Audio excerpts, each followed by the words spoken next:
This is a wonderful intersection of being a PhD in history and a street fighter, right? Who's going out and trying to uncover these old documents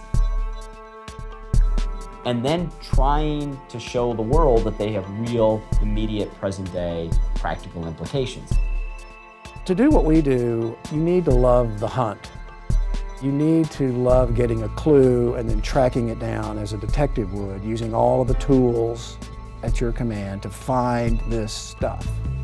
We call what we do archive activism. McDermott calls it evidentiary history. These are documents that are not publicly available. Unless you were to ask and seek these documents from federal or state agencies, the public would have no way of knowing them. These were the documents that connected the dots.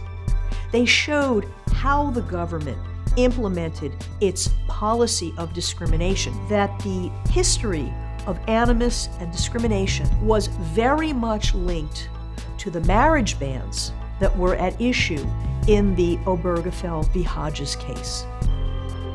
The first project I got involved in was with the Supreme Court amicus brief that we wrote in the Obergefell case. I think the highlight of my career was being able to sign my name to that amicus brief.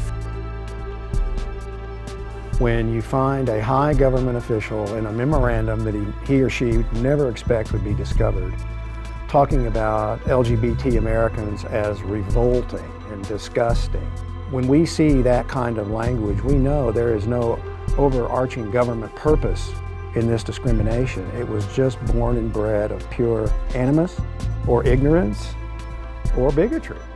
We have made it our business to get every piece of paper we can out of the Justice Department and the FBI. At last, we reached an important milestone, which was filing a lawsuit in federal district court for the release of those documents by the Justice Department. McDermott, Will, and Emery wrote a beautiful complaint that really laid out the story. And we won that case in an incredible opinion. History matters. You cannot have any civil rights without history. You gotta have your history, right? Another project we've gotten into with the Mattachine Society lately is helping to identify materials and documents having to do with conversion therapy. The Mattachine Society was the first group of people who sat me down after looking at all my materials in my handbook from conversion therapy and explained to me that based on the materials that I gave them, what I had been involved in was a cult. Garrett gave us his workbook from Love in Action, which when you start reading it, you're horrified. It's a mixture of scripture and brainwashing.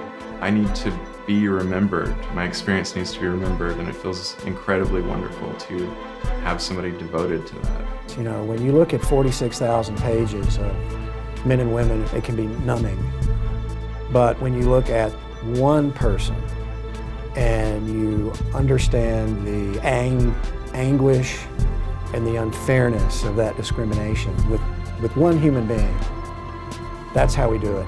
We are just starting to kind of get our hands around kind of the scope of this and learn the personal stories, and there are many, many, many more to go.